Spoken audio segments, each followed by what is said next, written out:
jangan kita berpikir sedemikian buruk tentang manusia. Tuhan itu adalah esensi dasar eksistensi dari setiap manusia. Jadi Tuhan ada, Tuhan yang menggerakkan setiap manusia sebelum dia menjadi Kristiani itu, termasuk budaya-budaya yang diciptakan manusia itu. Jadi Tuhan ada di situ. Jadi itu yang dimulai dari awal dari Santo Justinus dan seterusnya. Tuhan ada di sana. Nah, yang harus kita lakukan sebagai orang Katolik adalah mengenali budaya-budaya itu. Lalu kita lihat mana yang baik, yang sesuai dengan iman Kristen, itu yang kita selamatkan, sementara yang buruk-buruk itu yang kita tinggalkan, kita tolak. Prinsip seperti itulah yang juga kita gunakan ketika kita berhadapan dengan agama-agama lain, Islam, Hindu, Buddha, Konghucu, dan lain-lain. Sehingga ketika kita berhadapan dengan mereka, kita tidak langsung mengatakan semua Islam itu buruk semua, semua ajarannya itu jelek, orang Islam itu jahat semua. Bukan begitu ajaran Katolik. Ada elemen-elemen ajaran Islam yang baik, tapi bukan berarti semua yang diajarkan Islam termasuk di Al-Quran itu semuanya salah. Bukan. Ada poin-poin yang benar, tapi ada yang keliru. Nah, itu yang kita harus dialogkan kepada mereka. Baru kita tunjukkan yang kelirunya yang ini. Misalnya kita konfrontir dengan Alkitab gini, sehingga terjadi pembelokan begini, seperti yang pernah saya katakan, sebagaimana dikatakan oleh Paus Yohanes Paulus II dalam bukunya The Threshold of Hope, bahwa ada distorsi dan reduksi. Nah, seperti itu. Semua kita jelaskan, sehingga kita jangan main sapu rata. Cara berpikir sapu rata yang hitam putih itu, kalau kita omong kasarnya itu hanya untuk anak playgroup. Paman. Ya, tahan dulu Paman, ada tamu Paman. Sebentar Paman. Teman-teman tim tahan dulu ya, ada tamu. Saya sapa dulu. Selamat datang di rumah DKC. Om Dunia Alkitab berkah dalam. Salve Shalom. Mic-nya dibuka, silakan. Selamat malam Pak, Shalom. Shalom. Dari gereja mana? Dari gereja mana Om Dunia Alkitab? Dari gereja Kristen. Kristen apa ya kalau boleh tahu? Kristen Protestan Pak. Protestan, denominasi apa Om? Saya sebenarnya kalau dibilang denominasi Lutheran, cuman saya dibilang Lutheran enggak, dibilang Calvinis enggak, ya pasti Kristen aja gitu. Cuman terdaftarnya di Lutheran. Iya. Oke, silakan Om. Gimana yang mau disampaikan Om? Mic-nya dibuka aja Om. Monggo. Iya, soalnya saya lagi di kantor, takutnya masuk suara-suara gitu. Enggak, Mas. Sepi ya, kosong. Silakan. Saya mau belajar nih Pak. Kalau teman saya itu Katolik itu rata-rata pada nggak mau tuh dibilang Kristen tuh, pada marah gitu. Saya di Jogja. Jadi kenapa ya gitu ya? Maksudnya kenapa mereka lebih bangga dibilang Katolik daripada Kristen gitu? Oke, ini mau disampaikan ke Paman Cek atau saya atau siapa ini Paman? Mohon izin. Terserah aja sih, soalnya kan saya belajar gitu. Dan sama satu lagi, kalau sebenarnya Katolik itu diambil kalau di Alkitab ada nggak gitu? Oh ada, oke. Silakan Pak. Mungkin biar digilir dulu ya Paman Cek ya. Nanti gongnya ke Paman Cek. Silakan. Oke, saya kasih dulu ke Pak Suto Wijoyo. Monggo Pak Suto, silakan. Mic-nya Pak. Pak Suto, mic-nya. Masih menutup ya. Oke, Om Lucifer, silakan Om. Masih menutup Om Lucifer, mic-nya Om. Oh iya, oke. Baik, selamat malam. Mohon maaf tadi pertanyaannya apa ya? Nggak begitu nyimak. Orang Katolik tidak suka disebut Kristen, itu yang pertama. Temannya Om Dunia Alkitab. Terus yang kedua, apakah ada kata Katolik di Alkitab? Silakan Om. Oh, ya mungkin karena dalam konteks Indonesia kita melihat bahwa terjadi seperti polarisasi gitu ya. Polarisasi.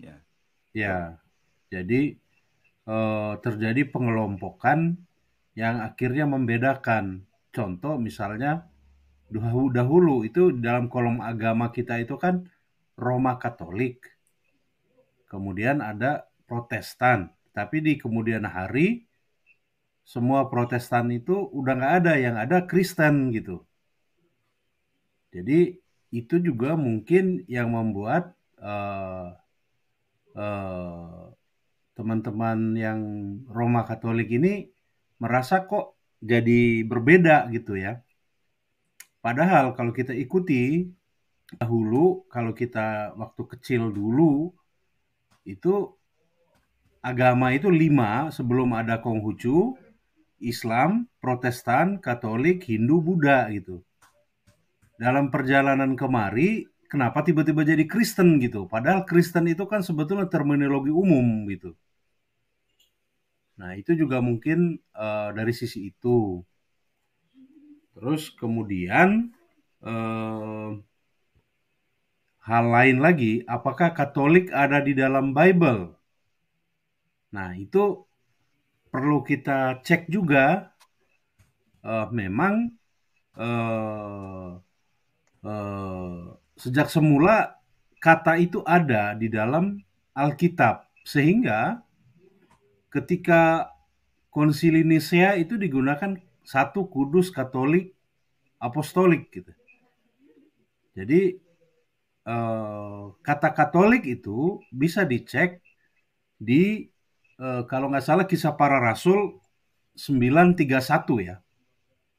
Di Wahyu bab 7 ayat 9 sama di Kolose 1 bab 25 ayat 28 itu ada itu. Itu. Ada di Kisah Para Rasul 9 ayat 31. Ya, juga ada. Di situ bisa dilihat apa Katolik itu, tetapi memang bahasa Indonesia nggak kelihatan. Kalau di Kisah Para Rasul 9:31 itu ada Ecclesia Kataholos gitu ya. Yeah. Itu sebetulnya gereja Katolik kalau mau diterjemahkan konsisten.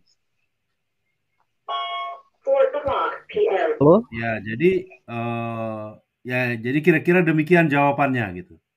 Oke, terima kasih Pak. Kemarin saya cek Pak yang di Kisah Para Rasul, cuman saya lupa tuh ayat berapa. Saya cek yang cathouse, benar gak bacanya cathouse gitu kan? Itu artinya itu kalau di bahasa Inggris tuh. Jadi kalau kita bahasa Indonesia kan cathouse artinya di seluruh Yudea ya kalau nggak salah lanjutannya. Jadi ya betul. Kenapa dikatakan demikian? Karena gereja itu adalah gereja Katolik, Pak. Sejak awal. Sehingga kata Katolik itu sudah tercakupi di situ. Jadi gereja Katolik di Yudea, Galilea dan Samaria mereka hidup. Nah itu frasanya kira-kira seperti itu gitu loh Pak. Iya, cuman cathouse-nya itu kan artinya di seluruh kan, artinya kan keterangan ke tempat. Sama seperti di seluruh Indonesia. Artinya gereja keseluruhannya Pak. Katolik itu artinya keseluruhan, universal. Bukan apa ya? Memang itu keseluruhan. Kenapa dinamakan Katolik? Ya universal. Oke, ini sudah saya screen, saya bentangkan datanya ya, Om Dunia Kitab saya baca ya. Nama Katolik tidak ada di Alkitab, tanda tanya ya. Poin pertama, perkataan Katolik ada di dalam Alkitab. Sesungguhnya kata Katolik berasal dari bahasa Yunani Katolikos, yang artinya keseluruhan atau universal atau wholeness atau komplit atau lengkap atau fullness. Jadi dalam hal ini kata Katolik mempunyai dua konotasi bahwa gereja yang didirikan Yesus ini bukan hanya milik suku tertentu atau kelompok eksklusif yang terbatas, bukan, melainkan mencangkup keseluruhan, yaitu keluarga Tuhan yang ada di seluruh dunia, yang merangkul semua dari setiap suku, bangsa, kaum, dan bahasa. Bisa dilihat di Wahyu bab 7 ayat 9. Kata Katolik juga berarti bahwa gereja tidak dapat memilih-milih doktrin yang tertentu asal cocok sesuai dengan selera atau pendapat kita, tidak. Tetapi harus doktrin yang setia kepada seluruh kebenaran. Di sini Rasul Paulus mengatakan bahwa hakikatnya seorang rasul adalah untuk menjadi pengajar yang Katolik. Artinya apa sih? Artinya yang meneruskan firman-Nya. Siapa itu? Allah. Dengan sepenuhnya tiap-tiap orang. Dengan sepenuhnya tiap-tiap orang kami nasihati. Dan tiap-tiap orang kami ajari dalam segala hikmat untuk memimpin tiap-tiap orang kepada kesempurnaan dalam Kristus. Kolose bab 1 ayat 25 dan juga ayat 28.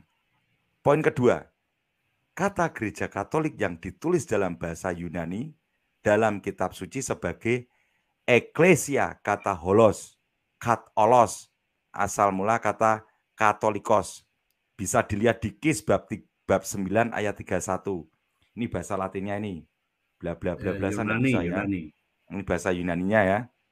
Yang artinya ini, selama beberapa waktu jemaat di seluruh dunia, jemaat di seluruh Yudea ya.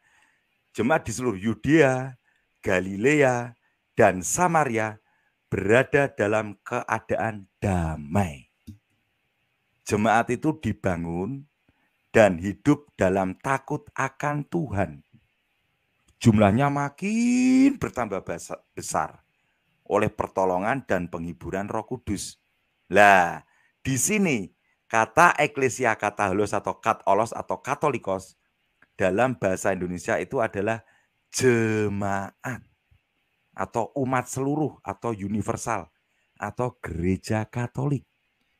Sehingga kalau ingin diterjemahkan secara konsisten, maka di Kis bab 9 ayat 31 bunyinya, selama beberapa waktu gereja Katolik Yudea, Galilea, dan Samaria berada dalam keadaan damai. Gereja itu dibangun dan hidup dalam takut akan Tuhan.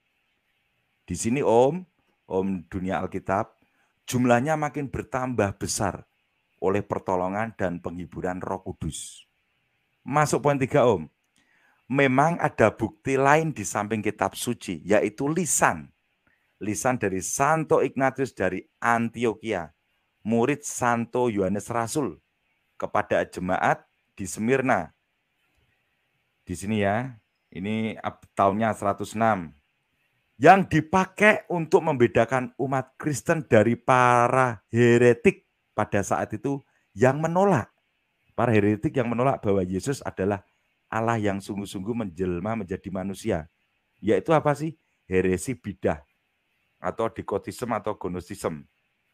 Dan dengan surat ini Om, Santo Ignatius mengajarkan tentang hierarki gereja, imam, dan ekaristi.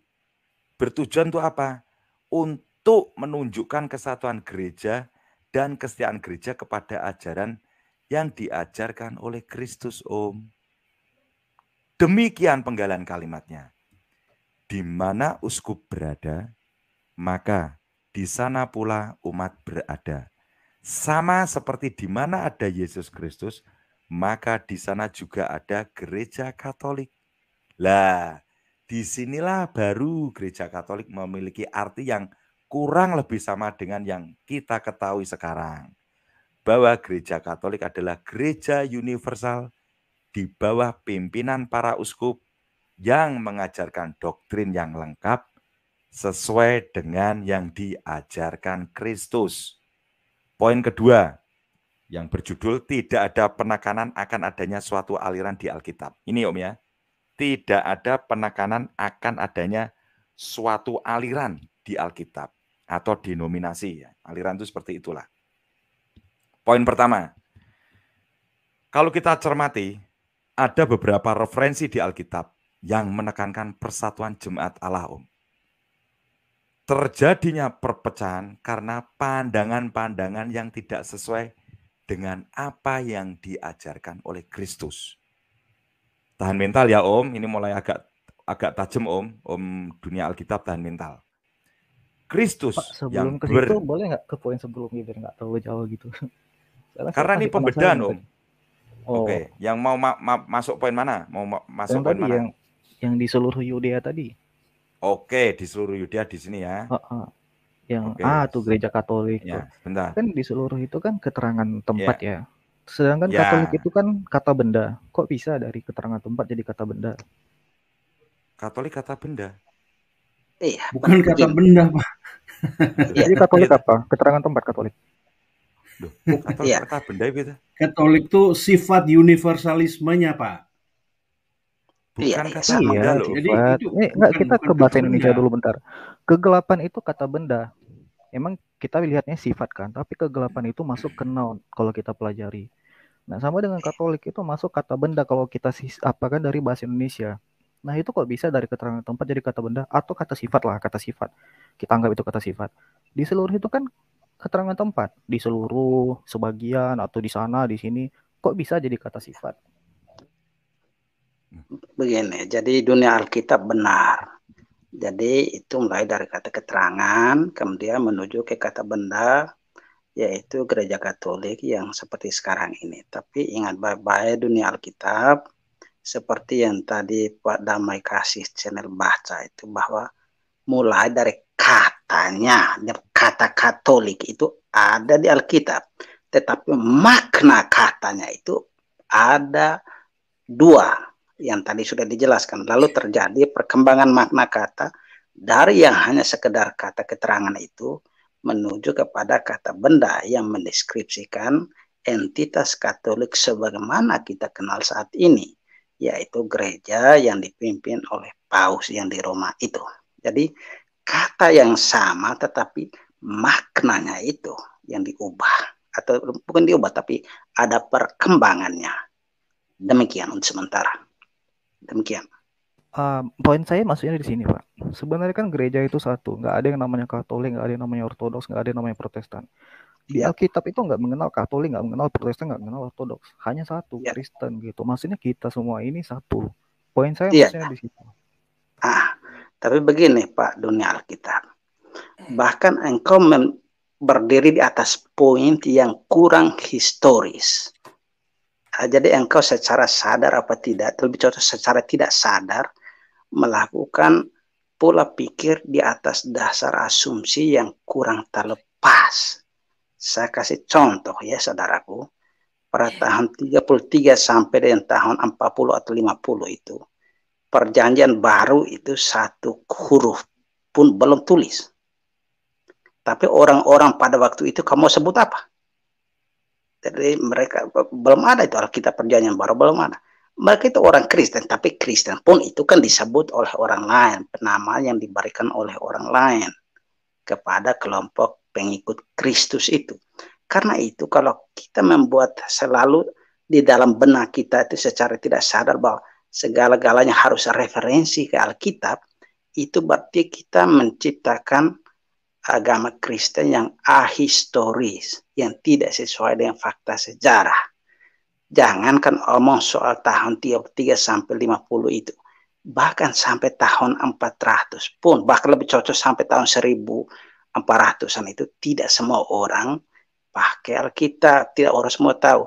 Bahkan lebih cocok kita kasih reduksi yang lebih awal itu, misalnya sebelum sampai penganonan Alkitab secara lengkap tahun 400-an itu, orang Kristen pada waktu itu tidak menjadikan back to Bible itu sebagai prinsip. Bukan begitu, saudaraku. Karena pada waktu itu Alkitab sendiri juga belum disepakati yang mana yang disebut Alkitab dan mana yang disebut tidak. Ada gereja-gereja yang menjadikan kitab-kitab yang kemudian itu menjadi bukan Alkitab sebagai Alkitab mereka. Jadi simpang siur pada waktu itu. Nah, apa yang menjadi dasar mereka? Atau kepada siapa mereka, kepada siapa atau kepada apa mereka menyandarkan iman mereka? Nah, menurut catatan sejarah itu bukan ke Alkitab, tetapi ke magisterium, kuasa mengajar gereja. Itu adalah para uskup waktu itu. Tapi kalau ada perbedaan di antara mereka, mereka akan duduk sama-sama untuk membahas hal itu. Di bawah pimpinan Paus. Semua keputusan boleh saja mereka omong macam-macam, tetapi kata terakhirnya ada di Paus. Jadi kita lihat konsepsi atau pemahaman kekristenan, dunia kekristenan itu, jangan sampai kita selalu pikir back to Bible. Itu tidak sesuai dengan fakta sejarah. Sekarang kita mungkin merasa lebih logis ke situ, padahal tidak historis begitu. Silahkan saudara dunia Alkitab kita dialog sebagai sesama saudara dalam iman. Iya. Demikian. Oke, sebelum ke dunia Alkitab, nanti saya kembali bertanya boleh ya? Jadi imbang ya, Om dunia Alkitab bertanya, kita jawab. Nanti kita bertanya lagi, Om dunia Alkitab jawab ya. Jadi kita saling bergantian bertanya jawab ya. Setuju nggak? Boleh, ya, kira-kira? boleh. Tapi kita di sini belajar Pak ya, bukan debat ya. Iya, itu contoh yang belajar bagus. Oke. Kalau boleh tahu nih, saya boleh tahu. Tadi sudah dijawabkan ya. Pertanyaan Om dunia Alkitab sudah dijawab ya sama Pak Majid ya. Jangan sampai dia belum terima atau belum gimana, itu kita tanya baik-baik dulu. Kira-kira bagaimana? Ya, oke. Kira-kira bagaimana nih? Nggak apa-apa Pak, gantian dulu aja. Emang saya belum puas sih, cuman gantian dulu aja. Oke, silakan. Nggak apa-apa, itu tanya aja, maksudnya itu penjelasan kami.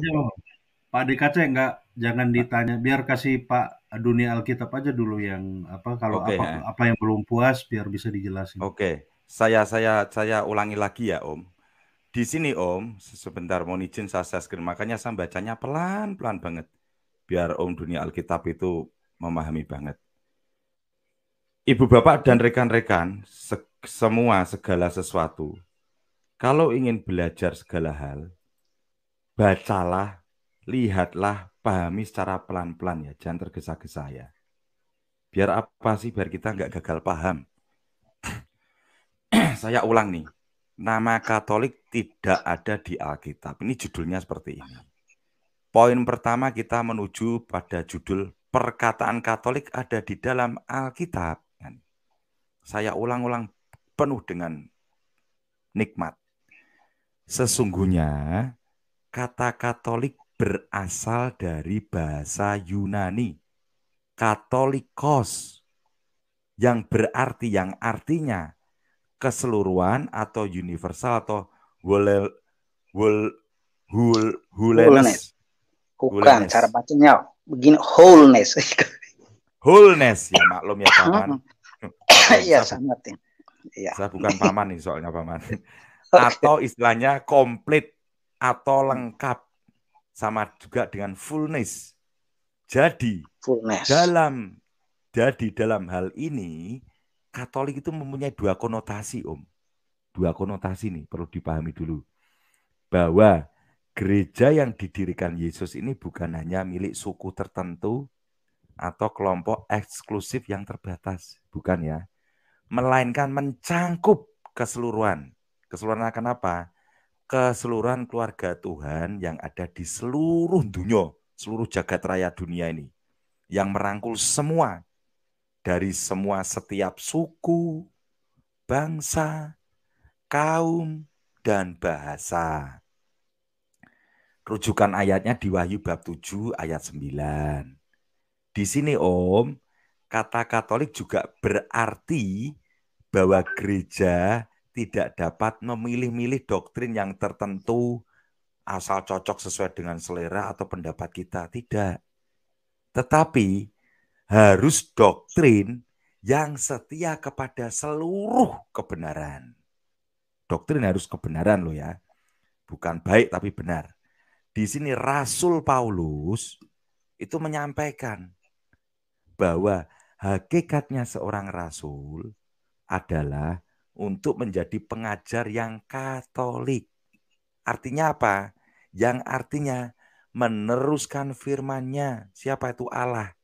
Dengan sepenuhnya tiap-tiap orang kami nasihati dan tiap-tiap orang kami ajari dalam segala hikmat untuk memimpin tiap-tiap orang kepada kesempurnaan dalam Kristus. Itu poin pertama loh.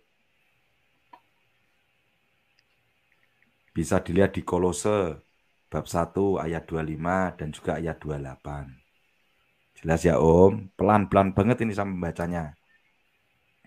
Poin kedua, di sini kata gereja Katolik yang ditulis dalam bahasa Yunani dalam kitab suci sebagai Eklesia kataholos atau katolos, yaitu asal mula kata katolikos. Coba deh dilihat di Kis bab 9 ayat 31 itu ada enggak? Yang artinya dari bahasa ini, bahasa planet Merkurius apa-apa ini, bertuliskan seperti ini. Selama beberapa waktu jemaat di seluruh Yudea, tadi pertama awal kan Om Dunia Alkitab bilang Yudea, lah ini dijelaskan lagi ada Galilea dan Samaria.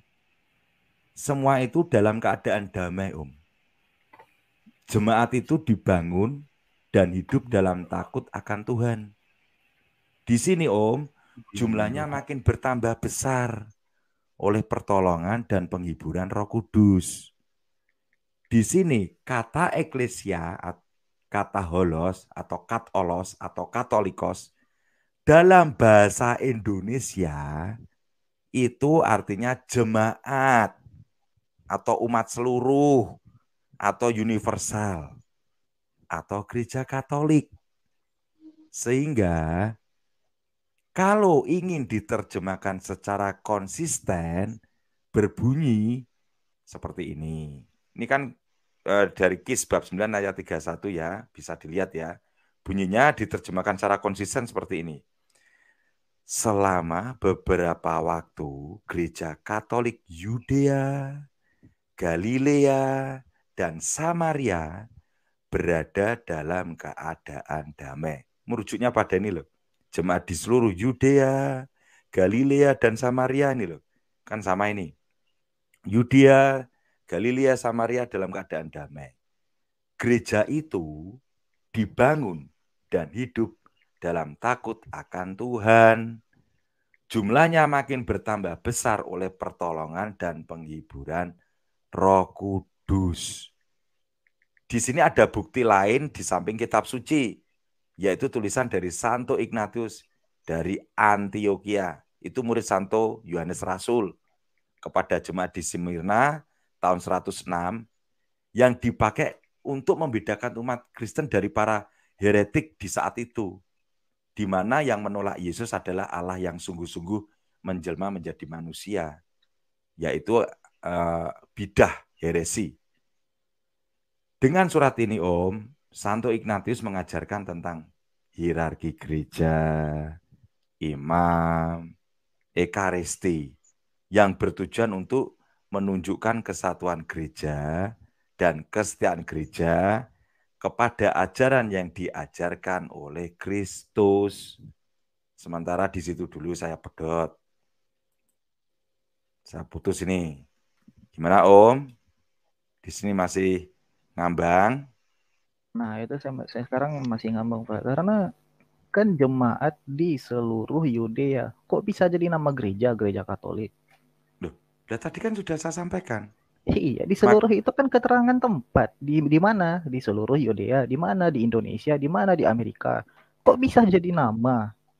Sama seperti Universal Studio. Apa itu kita mau terjemahkan Katolik Studio? Kan enggak kan? Aduh, ya. Seperti yang begini seperti yang saya jelaskan kan itu apa dalam Kristen betul bagus itu dunia Alkitab. Jadi yang seperti saya katakan tadi mulai dari katanya, kalau hanya sekedar katanya itu memang kata Katolik itu ada, tetapi makna katanya itu tidak sama. Seperti yang saya katakan tadi ada perkembangan mulai dari awal-awal itu nuansanya ada dua itu, lalu kemudian terjadi perubahan makna kata Katolik itu menjadi yang sekarang seperti yang kita ketahui itu gereja Katolik Roma itu. Jadi kalau hanya katanya saja itu ada, tetapi maknanya tidak sama seperti yang sekarang itu. Tapi bukan berarti beda sama sekali, no. Kan masih ada dia punya nuansa samanya itu tentang keseluruhan itu.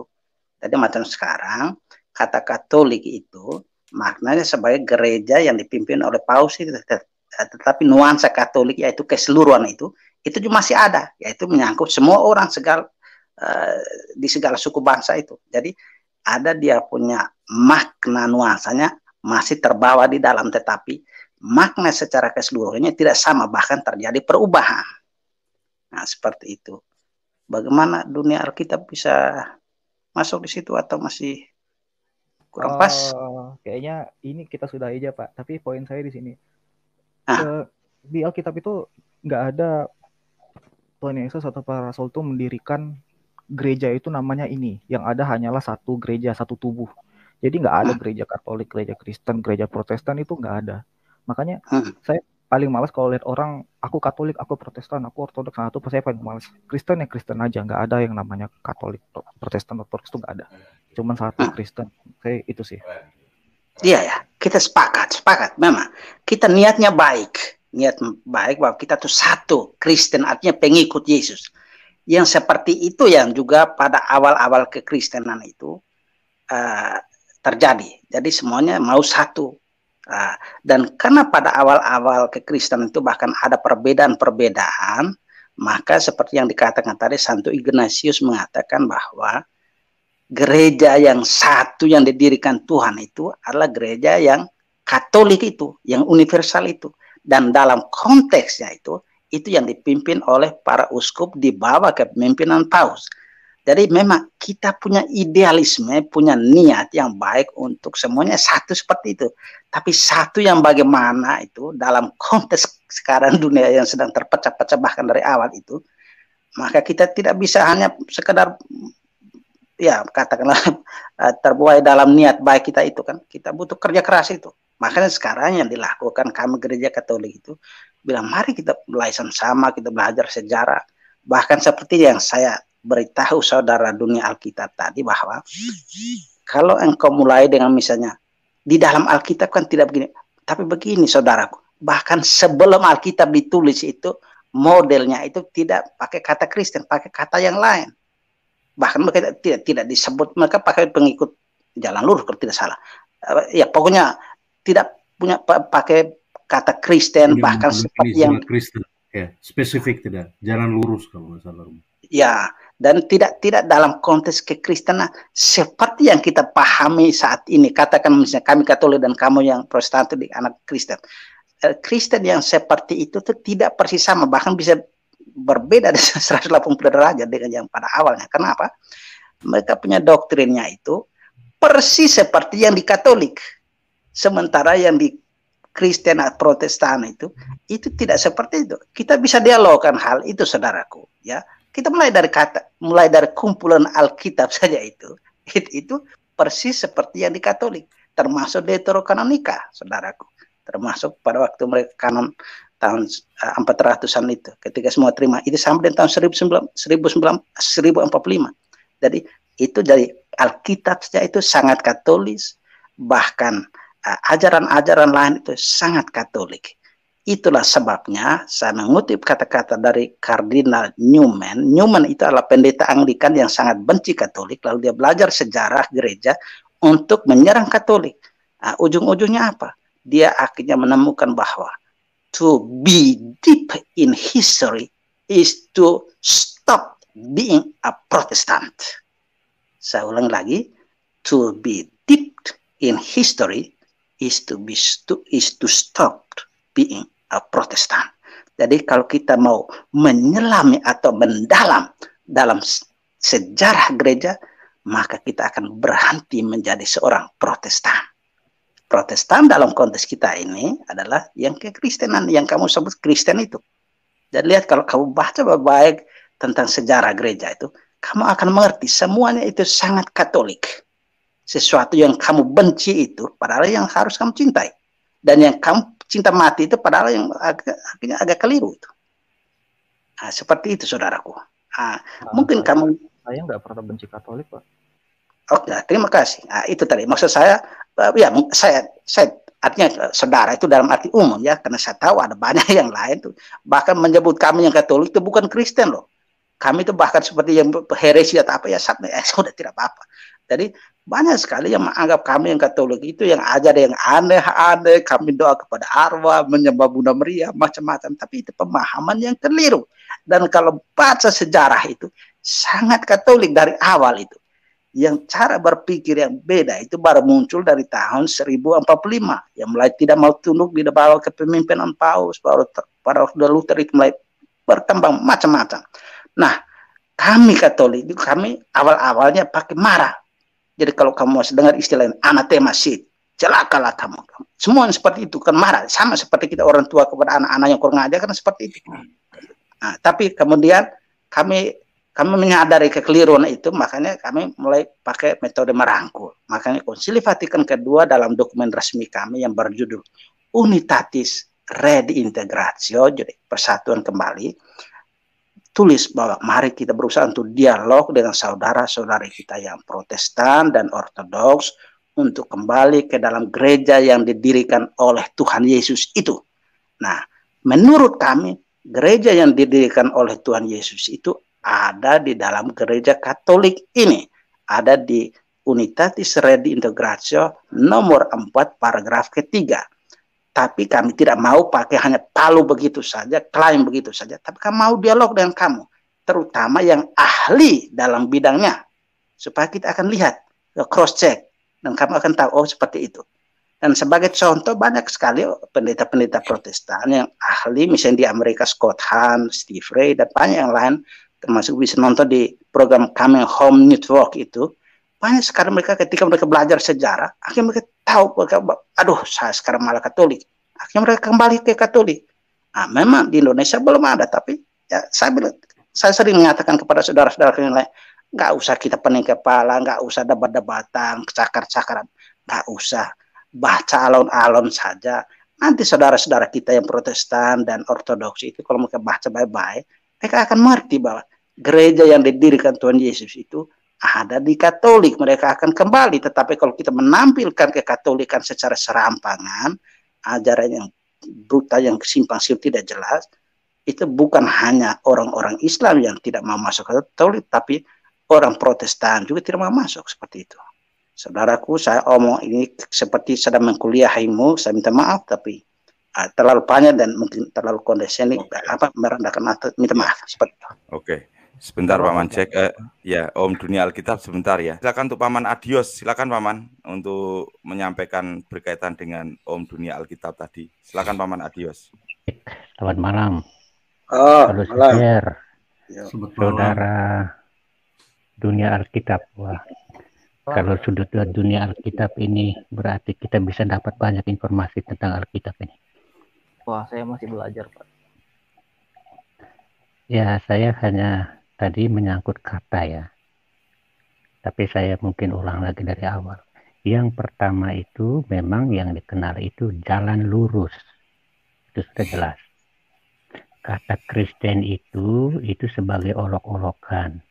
Tetapi akhirnya memang diterima menjadi Kristen. Perkembangan selanjutnya, mengapa Katolik itu dipakai? Tapi sudah ada di dalam itu Kisah Para Rasul, artinya sudah ada tulisan-tulisan, sudah ada. Ya, tapi itu ditegaskan oleh Santo Ignatius dari Antioquia.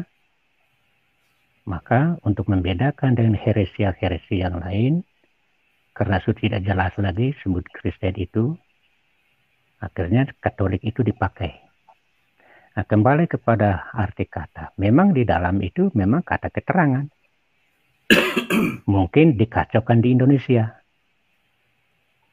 Karena dalam kata bendanya itu eklesia atau umat itu atau gereja. Ya sebenarnya gereja, ya gereja. Ya. Nah, gereja yang pertama itu apa? Petrus itu kan kepada Petrus, di atas batu karang ini akan kudirikan gerejaku. Memang tidak ada kata gereja-gereja. Itu dia. Nah sekarang kembali kepada itu keterangan kan. Nah itu kan terganggu dengan kata ketika disebut tadi kenapa orang Katolik, kenapa ada yang ini tidak mau disebut Kristen tapi mau Katolik. Itu kan sebenarnya ya artinya dalam tingkat praktis seperti itu ya tinggal dipahami saja. Tetapi yang sebenarnya kalau secara linguistik ya seperti itu. Dan historis. Bukan hanya di atas kata-kata tetapi dibentuk dari sejarah. Jadi saya sangat setuju apa yang dikatakan oleh Pak Jack karena itu dibilang apa? To be deep in history is to apa? In history apa tadi artinya begini, ketika mendalami sejarah berarti harus berhenti jadi Protestan. Itu. Kalau di Protestan nggak ada keselamatan, Pak. Bagaimana? Kalau di Protestan nggak ada keselamatan, masuk neraka semua orang Protestan. Nanti itu dijawab oleh Pak Jack. Nanti tidak apa-apa, itu pertanyaan bagus. Nanti dijawab. Bagus. Nanti berjawab. Tapi saya jelaskan dulu ini ya. Kalau masuk neraka saya pindah Katolik nih gitu. Ya nanti dijelasin. Tapi saya menekankan pada inti-intinya saja, atau kalau belum lengkap juga nanti ada teman-teman tambah. Begini. Mengikuti Kristus itu hanya satu Kristus. Yang mana? Nah, ini pertanyaan toh. Artinya kita masuk kalau Kristus yang secara ontologis atau apa namanya yang kita cita-citakan itu. Tetapi sekarang Kristus yang bagaimana bentuk pengetahuan yang sekarang ini berjalan dalam sejarah.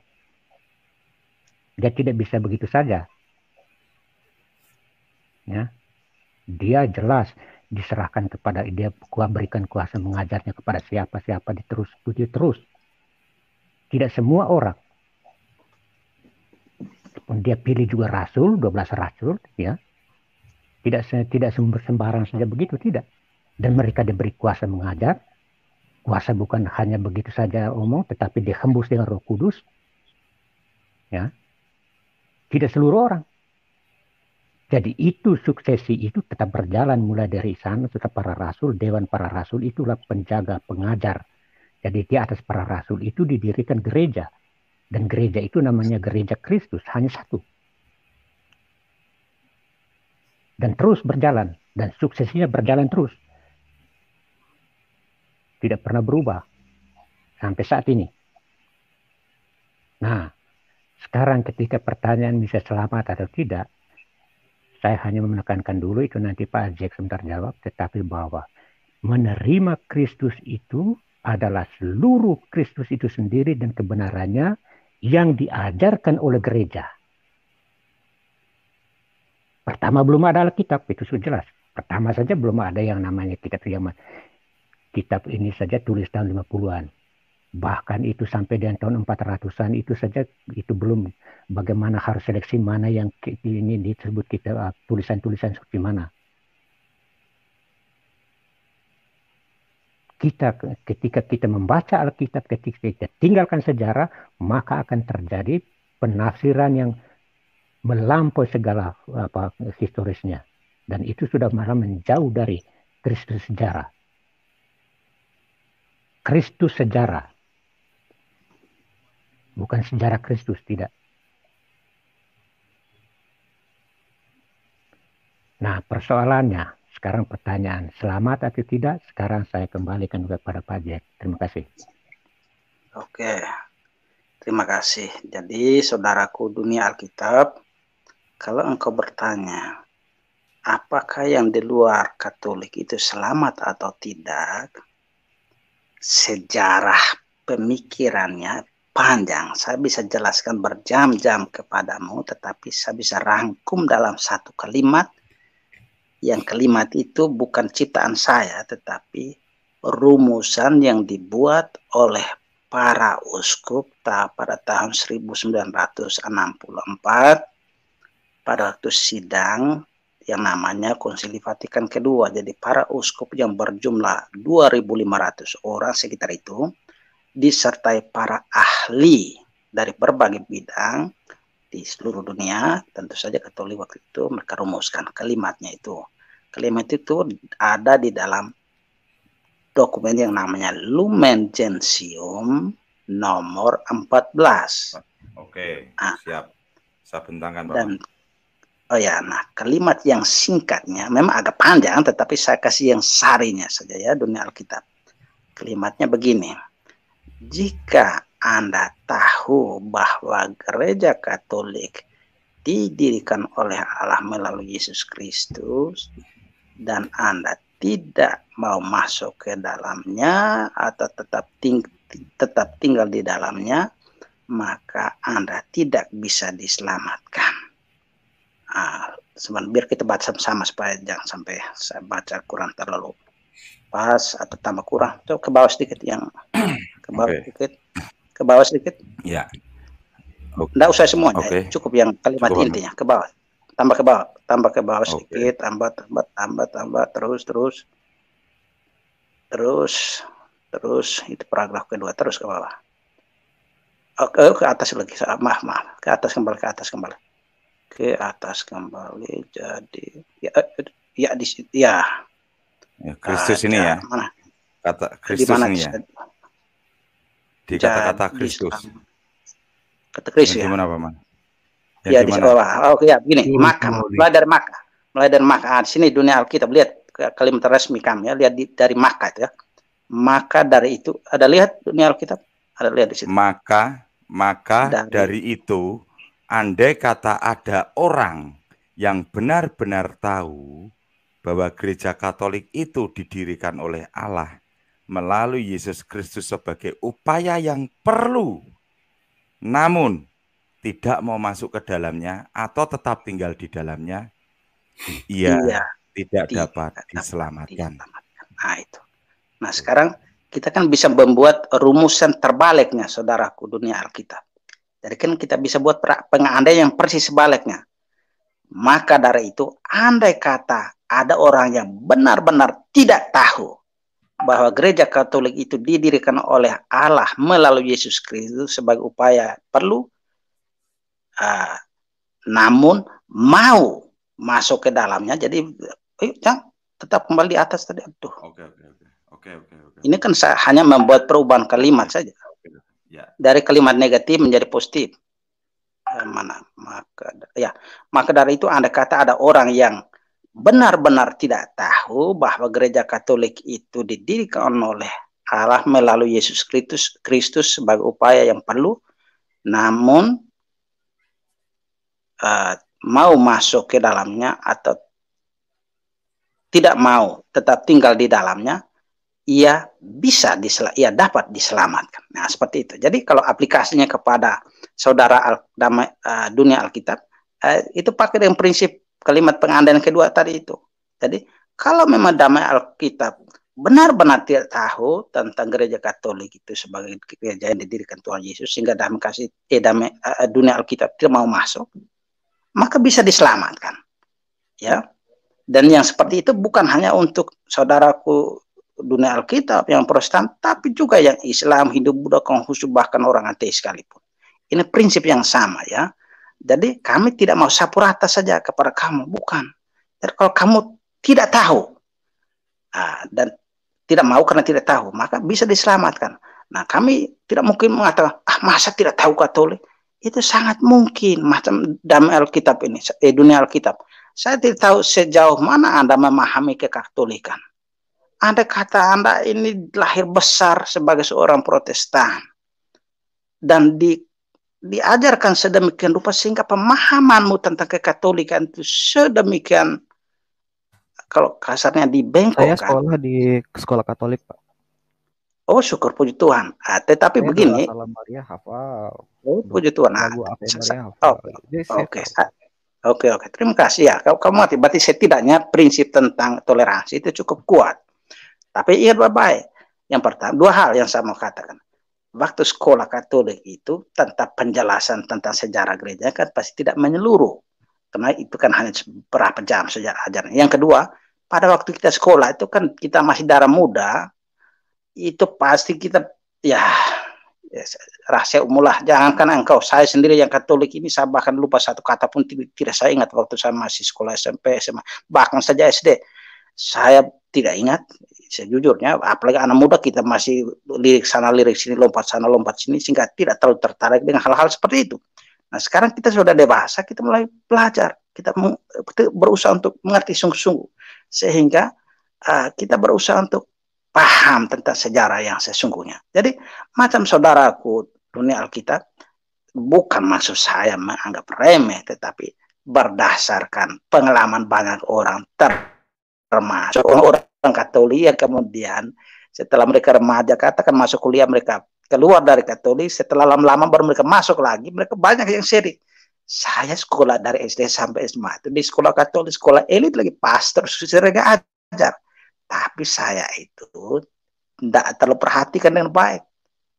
Nah, itu lalu kemudian setelah mereka kembali baru kita, aduh ini saya menyesal.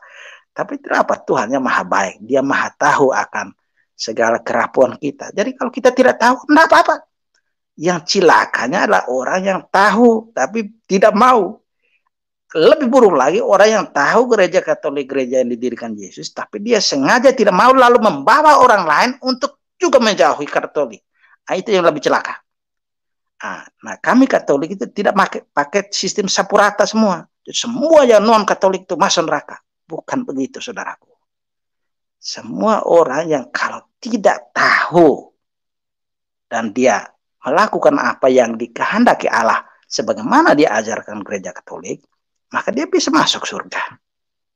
Sebaliknya, orang-orang Katolik seumur hidupnya Katolik tetapi tidak melakukan apa yang dikehendaki Tuhan, maka dia pun tidak selamat. Itu kan ada persis di paragraf yang sama dari Lumen Gentium nomor 14 itu. Jadi kami tidak bermegah diri hanya karena Katolik maka semacam ada tiket gratis untuk masuk surga. Bukan begitu cara berpikir kami. Tidak begitu. Dan itu juga yang tidak diajarkan Tuhan Yesus baik dalam Alkitab maupun keseluruhan sejarah gereja. Yang seperti ini saudaraku saya bisa jelaskan panjang lebar mau dari sisi apa saja. Terutama dari segi filsafat juga saya siap. Tapi biar kita alon-alon asal kelakon saja. Bahkan kalau saya omong secara kasarnya, kerasnya, kalau saudara memang tidak mengerti dan tetap tinggal sebagai seorang Protestan, yang penting Anda tidak mengerti dan melakukan apa yang Tuhan kehendaki menurut nuranimu, dan tentu saja karena rahmat Allah, saudara bisa selamat. Seperti itu. Lumen Gentium nomor 16. Saya begini bukan berarti kalau gitu sudah kalau gitu saya nyaman saya di Protestan. Anda keliru. Kau ingat baik Lumen Gentium 14 itu. Begitu saudaraku dunia Alkitab. Nah, sebenarnya ada 2 poin yang mau saya sampaikan di sini, Pak. Tapi satu-satu dulu. Pertama, di Alkitab kan nggak ada yang bisa melalui aku kalau tidak melalui gereja Katolik kan. Karena bagi saya Protestan itu hanya organisasi, Katolik itu organisasi. Aku mendirikan gereja aku di atas batu karang ini. Gerejaku kan, bukan gereja Katolik gitu. Itu poin pertama. Poin kedua, saya pernah baca tuh Yohanes Paulus II, mungkin ya koreksi kalau saya salah. Dia mengatakan bahwa Tuhan agama sebelah itu sama dengan Tuhan kita. Sehingga mereka juga bisa masuk surga. Koreksi kalau saya salah. Dan bapak mereka juga Bapak Abraham. Saya nggak setuju bapak mereka Bapak Abraham. Silsilahnya mana? Nah gitu. Gini. Tunggu loh. Nah kalau mereka saja kata Paus bisa masuk surga, masa kami enggak? Gitu ya. Oke. Kenapa apa? Kita dialog. Beres. Mungkin Pak Jack perlu tambah lebih dalam. Saya katakan, mungkin saya juga bisa katakan kepada Pak ini dunia Alkitab sama juga, seperti itu kan, sama. Tetapi yang membedakan itu adalah soal bagaimana. Sekarang kita misalnya tadi idealisnya bahwa Yesus itu saja atau Tuhan. Ya semua kita semua siapa saja sama, tidak ada beda.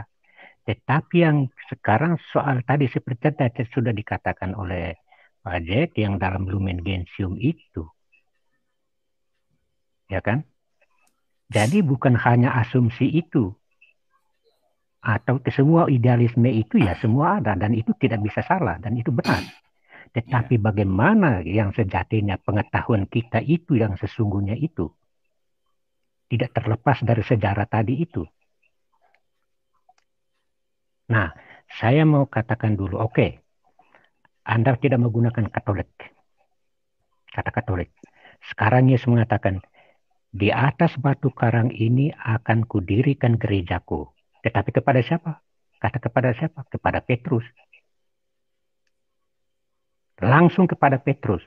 Petrus, engkaulah batu karang dan di atas batu karang ini akan kudirikan gerejaku. Nah, tanpa dikatakan itu. Nah, sekarang Petrus itu dan rasul-rasul itu adalah gereja. Dan itu turun-temurun. Disajikan terus. Yang mana sekarang? Tanpa mengatakan Katolik.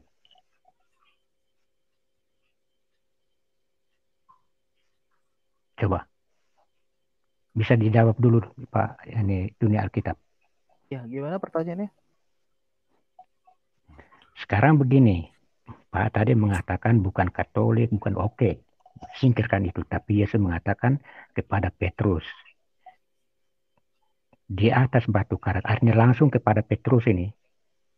Ya, di atas batu karang ini artinya Petrus itu juga kan batu karang. Tapi namanya sama itu. Hanya gaya bahasa saja. Di atas batu karang ini akan kudirikan gerejaku. Oke, tanpa nama Katolik. Sekarang gereja itu di mana? Di atas batu karang. Bukan. Sekarang yang batu karang gereja itu di mana sekarang itu gereja itu?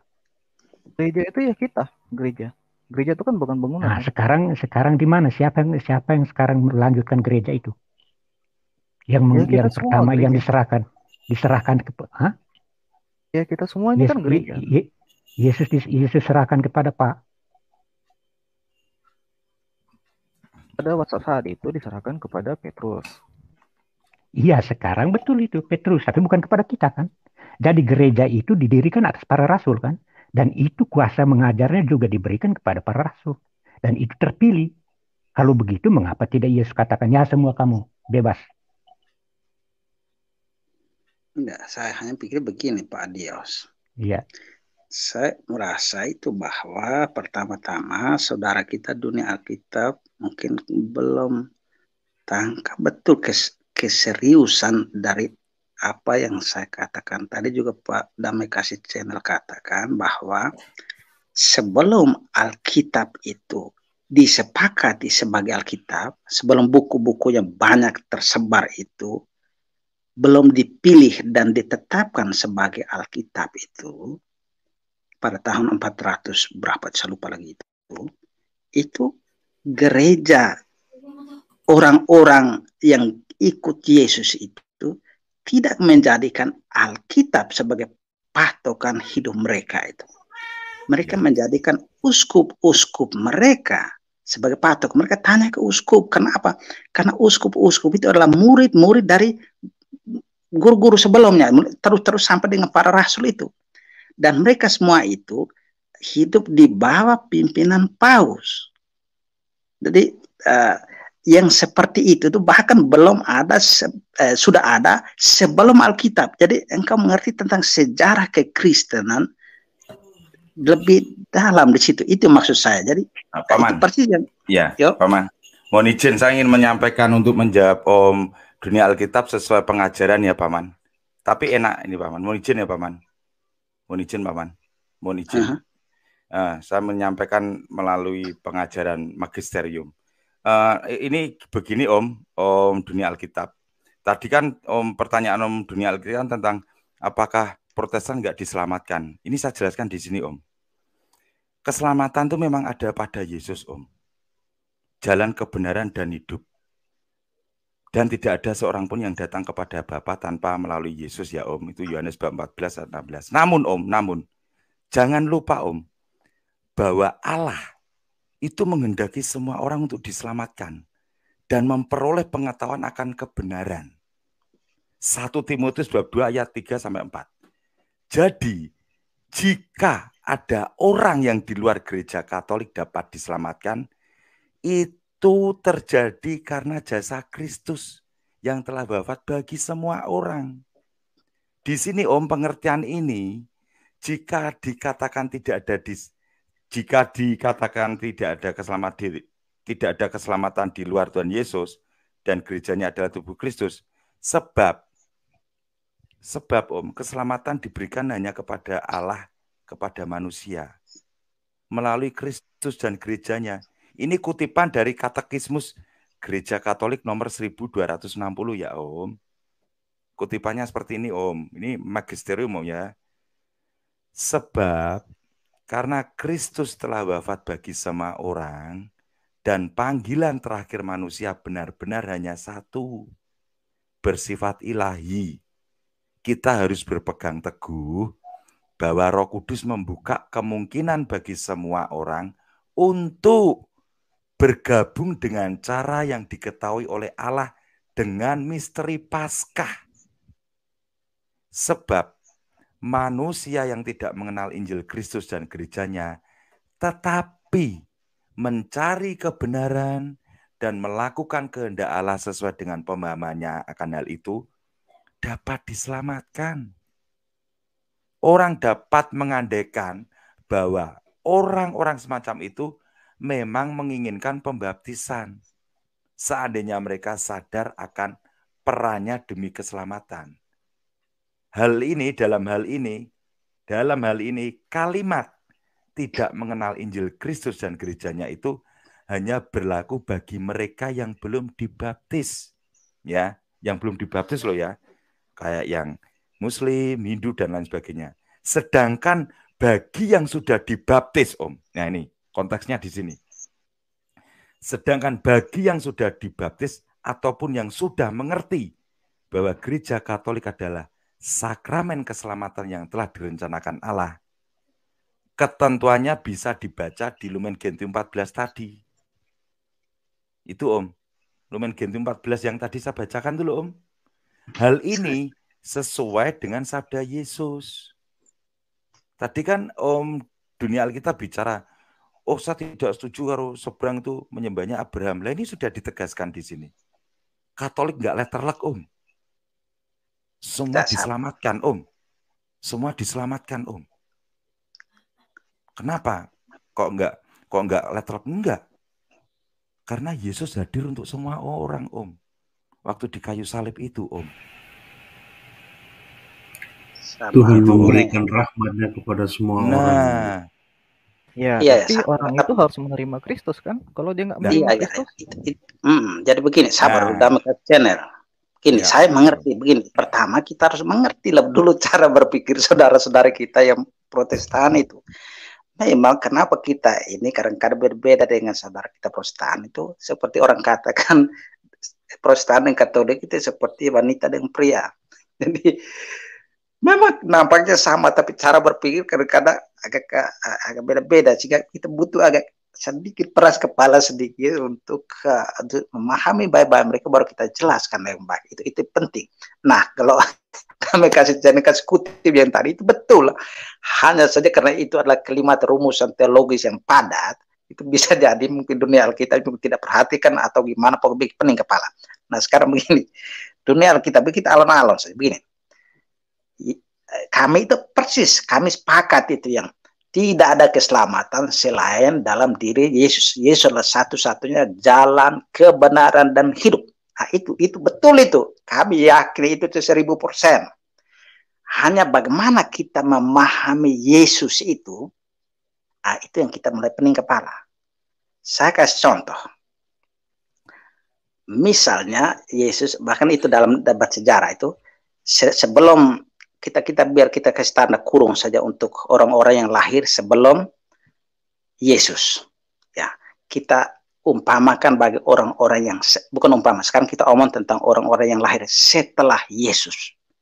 Ya, setelah Yesus lahir itu kan tidak dengan serta-merta semua orang kan langsung kenal Yesus kan? Kan katakan orang Cina saja baru tahu tentang penginjilan itu dari meteorit dan lain-lain pada tahun 1500-an. Berarti bayang itu 1000 tahun lebih. Apalagi Amerika Latin. Itu kan baru tahun yang sama kurang lebih. Berarti 1000 lebih tahun tuh hampir setengah penduduk bumi ini tidak tahu tentang Tuhan Yesus. Nah, apa yang harus kita katakan tentang orang-orang itu? Apakah mereka masuk neraka hanya karena mereka tidak tahu Yesus? Atau bagaimana? Itu yang kita mesti mengerti baik-baik. Ini yang bikin pening kepala. Jadi, tapi coba sebelum saya ngomong lebih lanjut, kita dialog dulu baik-baik dengan dunia Alkitab supaya begini. Saya tidak mau langsung lompat kalimat rumusan terakhirnya nanti terkesan terlalu jauh. Sekarang coba kita langsung kedepankan dengan masalah seperti ini supaya kita lihat bagaimana cara berpikir saudara-saudara kita yang Protestan. Sekarang coba kita dialog sama-sama dunia Alkitab. Bagaimana menurut engkau dengan orang-orang yang lahir setelah Yesus itu dan mereka tidak percaya Yesus, mereka kan tidak tahu Yesus. Nah, itu apa yang harus kita katakan tentang orang itu? Mereka selamat atau tidak? Mereka tidak percaya Tuhan Yesus. Nah, itu menurut dunia Alkitab bagaimana? Coba kita jawab dulu gitu, baru setelah itu saya akan jelaskan lebih lanjut. Saya lupa ya, tapi saya pernah baca. Kalau orang-orang yang tidak tahu Yesus, itu mereka akan dinilai dihakimi nanti oleh perbuatannya. Beda cerita kalau dia tahu tapi menolak, apalagi menyangkal Yesus itu adalah anak Tuhan, apalagi hanya menganggap Yesus sebagai nabi. Nah, sedangkan Paulus Yohanes bilang, mereka itu Tuhannya sama, bapaknya Abraham. Mereka juga masuk surga. Kalau baiklah mereka aja menyangkal Yesus sebagai Tuhan. Kok bisa masuk surga? Lah kami ini Kristen malah dibilang nggak masuk surga hanya karena di luar gereja Katolik gitu. Oke, nah, jadi lihat engkau melakukan ada 3 poin yang engkau omong. Pertama, lihat mulai pergeseran. Kalau orang yang tidak tahu Yesus itu, mereka tidak dinilai lagi dari iman kan? Jadi mulai dari perbuatan. Lihat ada kata kunci yang engkau omong di situ, dari perbuatan. Jadi lihat mulai ada pergeseran kan?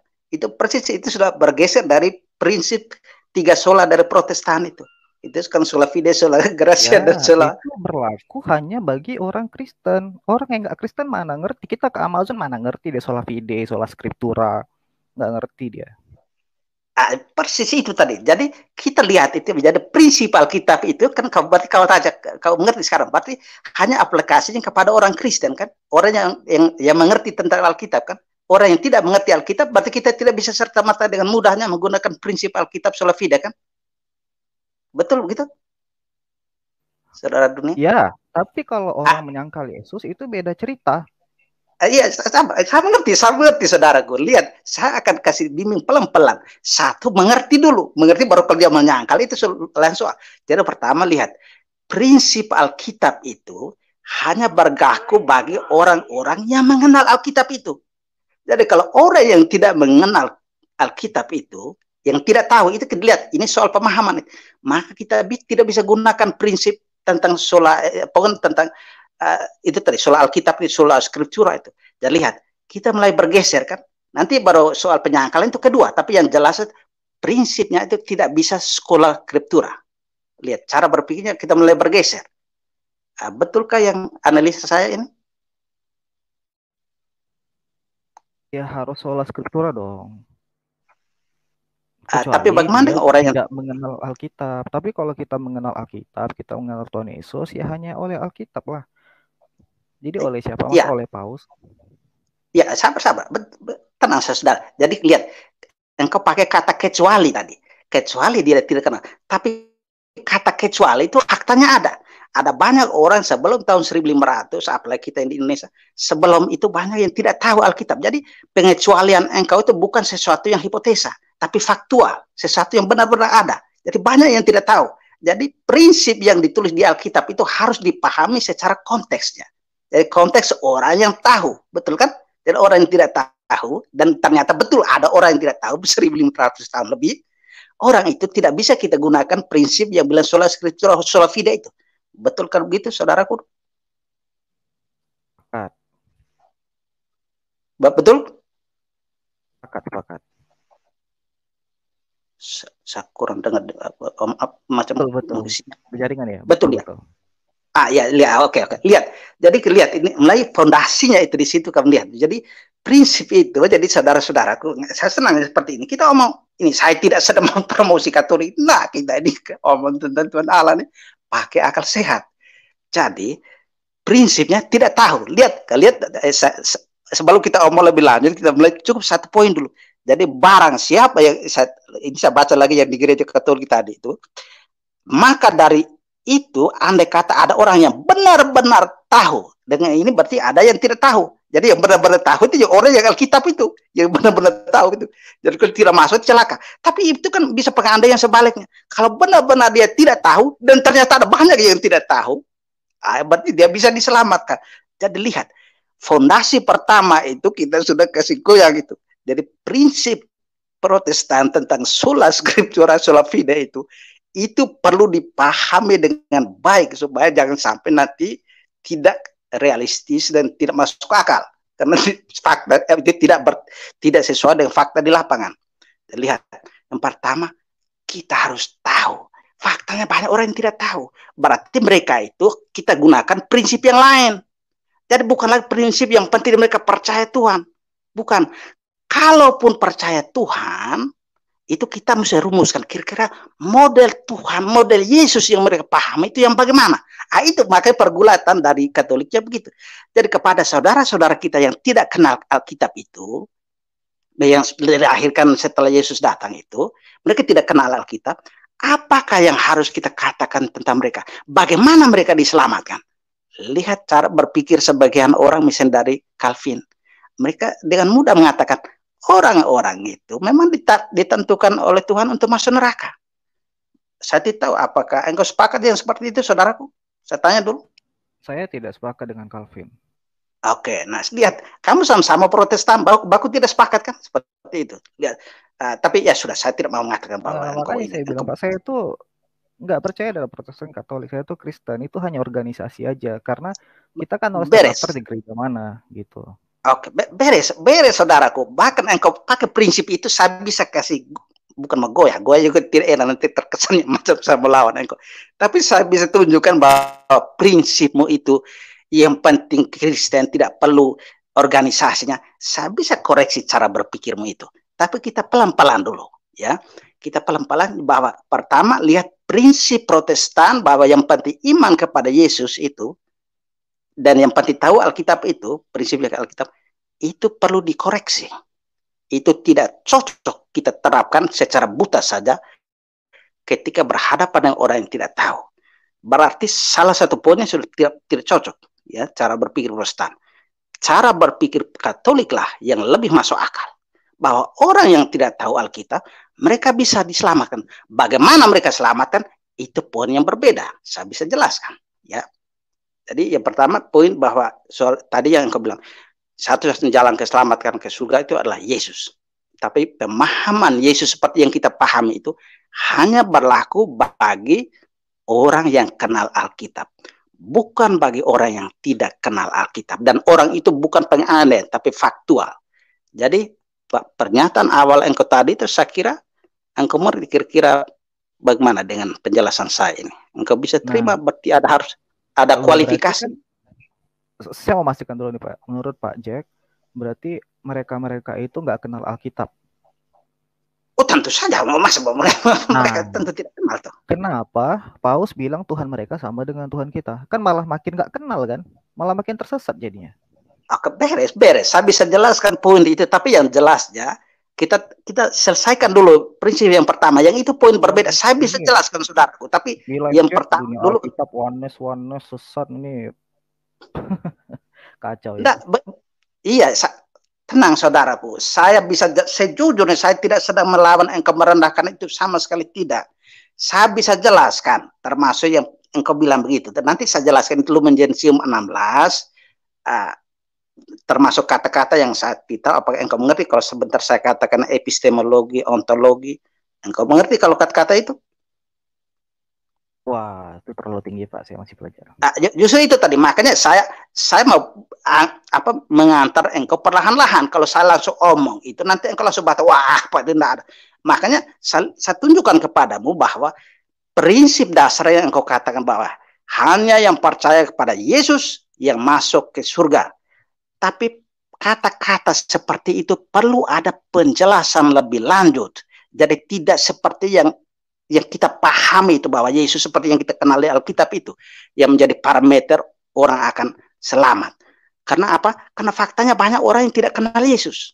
Dan engkau menurut akal sehatmu dan engkau katakan ya tadi bahwa orang-orang itu tidak bisa kita kenakan prinsip yang kita gunakan tadi bahwa hanya yang kenal Yesus yang masuk surga. Betul tuh yang seperti itu. Jadi yang kau lihat, jadi parameter pertama, pernyataanmu yang pertama tadi itu perlu ada kualifikasi, ada penjelasan yang lebih lanjut. Betul ke saudaraku, dunia Alkitab? Perlu ada penjelasan lebih lanjut, bagaimana Pak? Penjelasan lebih lanjut bahwa mereka itu tidak bisa menggunakan parameter kalimat itu. Bahwa hanya mengenal Yesus seperti yang kita kenal di Alkitab itu. Karena mereka tidak kenal Alkitab. Jadi sola scriptura runtuh, sola gratia itu sola gratia tidak tetap, tetapi sola fide yang bagaimana itu perlu ada penjelasan lebih lanjut. Iman model mana? Apakah iman kepada Trinitas seperti yang kita kenal dalam Alkitab? Belum tentu, karena mereka tidak tahu tentang Trinitas. Jadi mereka Jadi kamu lihat kompleksitas permasalahannya. Setiap hari dalam doanya menyangkal Yesus sebagai anak Tuhan, mereka bisa masuk surga, Pak. Sebentar, kata menyangkal itu kan kata kerja aktif yang mengandaikan Anda paham Tuhan, baru engkau sangkal, kan begitu toh logikanya. Ya Tapi dong, apakah kan engkau yakin? Hanyalah nabi kan? Saya mengerti saudaraku, sama yang kamu referensi kepada Islam. Tapi sebentar, kita nanti yang tentang mereka itu saya bisa jelaskan. Tapi kita buatlah dulu perlahan-lahan. Bagaimana? Saya nggak sebut agama. Iya, ya bolehlah. Mau tidak mau sebut juga saya. Tapi kisah ini bukan penghinaan.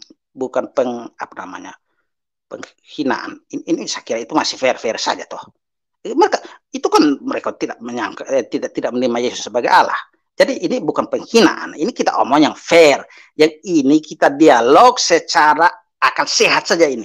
Jadi saya mau katakan kepadamu bahwa apa yang ditulis di dalam Alkitab itu harus dipahami dengan baik supaya jangan sampai kita dianggap, mohon maaf, bodoh.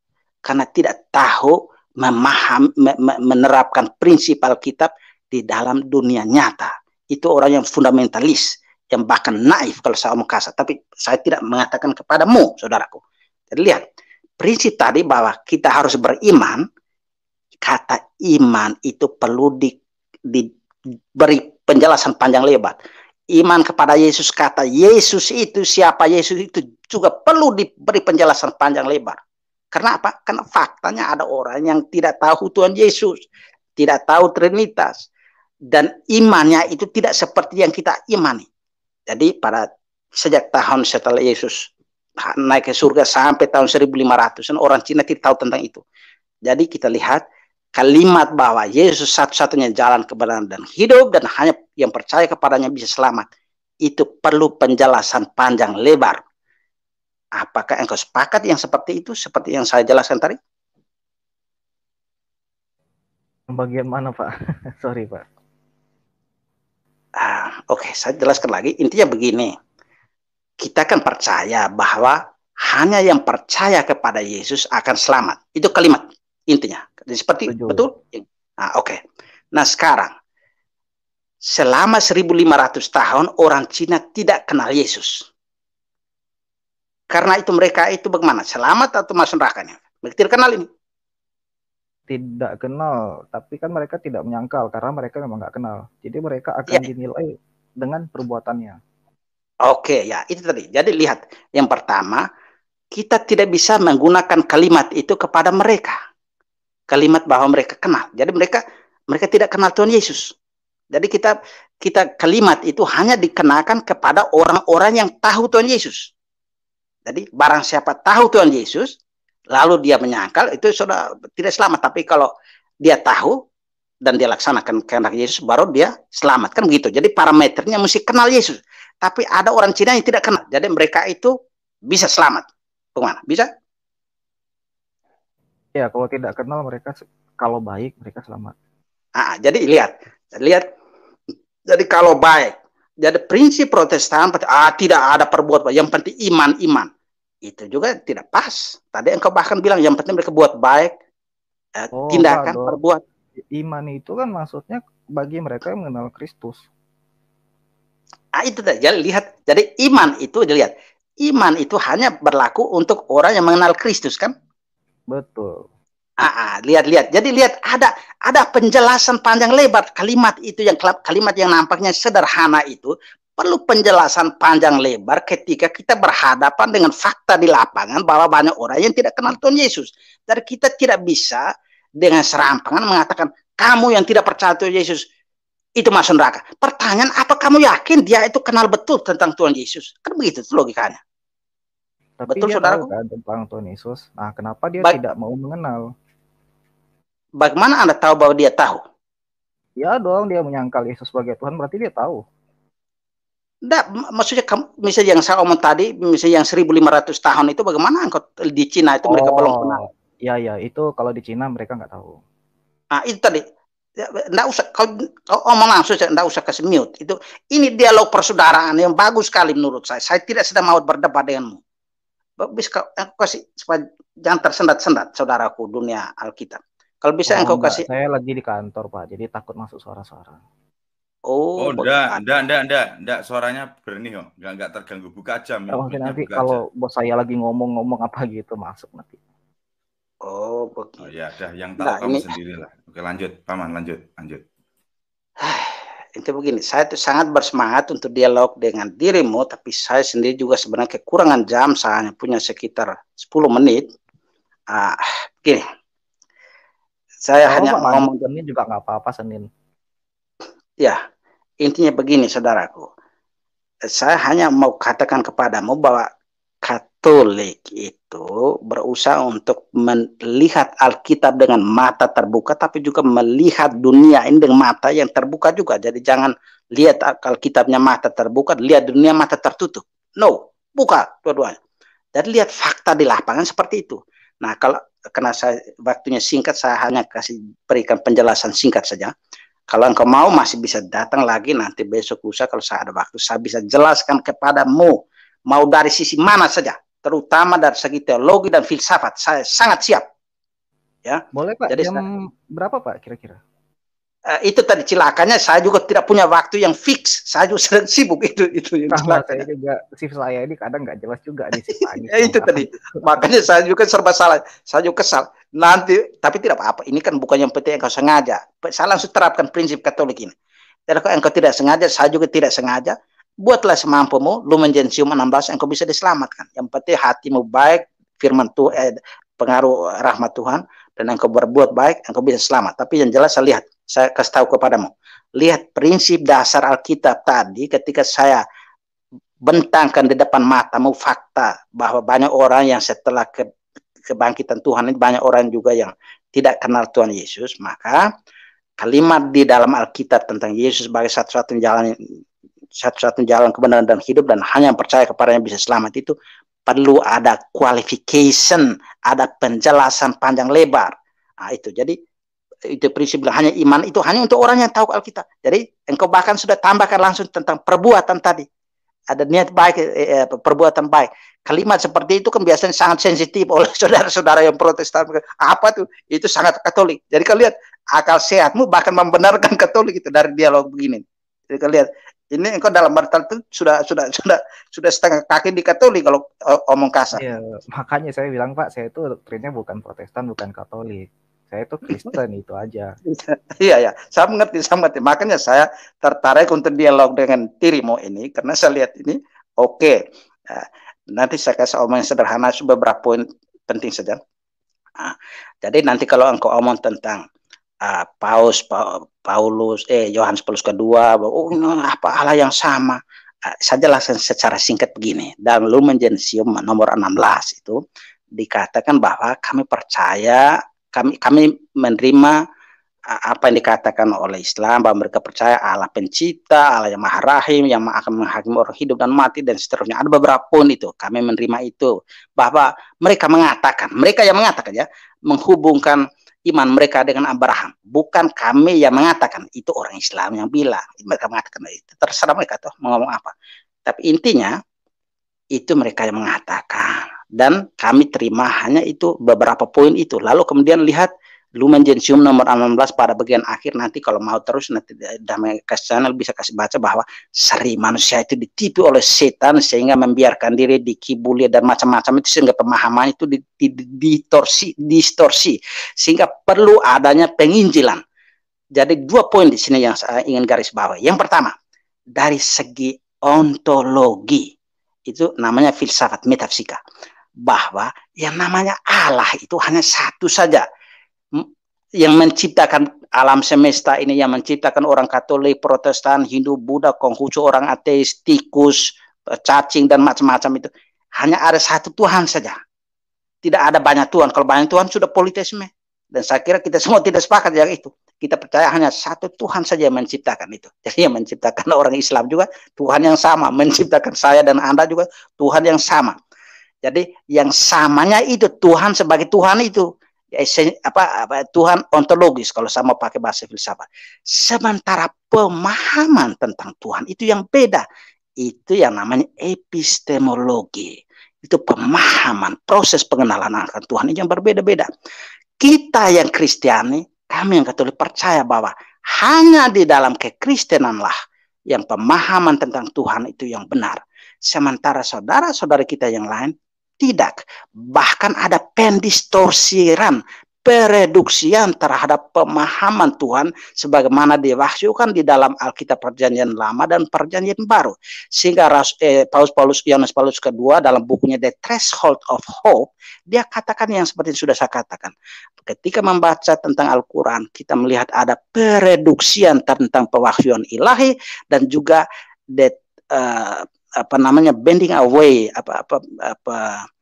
pokoknya menjauh, penjelasannya menjauh dari apa yang diwahyukan Allah di dalam Alkitab. Jadi kita lihat ada beberapa hal yang memang sesuai dengan Alkitab bahwa Allah itu satu ya, tetapi penjelasan saudara-saudara kita Islam sebagaimana mereka katakan diwahyukan kepada Muhammad, kami di Katolik tidak percaya bahwa Muhammad itu sebagai nabi mereka loh. Kami tidak percaya itu Al-Quran sebagai wahyu, tidak. Hanya kami percaya ada poin-poin itu ada sama. Nah, jadi ada pendistorsiran tentang wahyu ilahi itu. Tetapi bukan berarti kita langsung kasih semua yang dikatakan Islam itu hitam semua, salah semua. No, ada poin-poin yang salah. Itu kami omong secara terbuka di dalam dokumen resmi kami, Nostra Aetate nomor 3. Bahwa mereka ada pendistorsian itu, maka kewajiban kita untuk menjelaskan bahwa hanya Yesuslah satu-satunya jalan kebenaran dan hidup. Jadi perlu adanya penginjilan itu ditulis jelas-jelas di situ, sehingga tidak ada ini kami mau tipu-tipu, enggak, itu jelas-jelas di situ. Jadi lihat ya, yang dimaksudkan oleh Paus Yohanes Paulus II yang sama itu di bagian ontologi Tuhannya, bahwa Tuhan itu memang satu yang menciptakan segala sesuatu, tapi pemahaman itu beda. Dan pemahaman itu penting, jangan dianggap itu kan sederhana, itu kan soal pemahaman. No, itu sangat penting. Kenapa? Mempengaruhi keseluruhan gerak hidup kita ini. Kalau Anda paham bahwa Tuhan bilang hanya monogami, ya macam kita yang Kristiani itu kita tidak bisa menghayal supaya punya 2, 3, 4 istri. Tapi kalau ada pemahaman yang mengatakan Allah menghendaki boleh cerai dan boleh poligami 4 orang misalnya, maka kita kalau mau cerai, mau kawin lagi sampai 4 orang, kita tidak merasa bersalah karena itu kan memang wahyu dari Tuhan.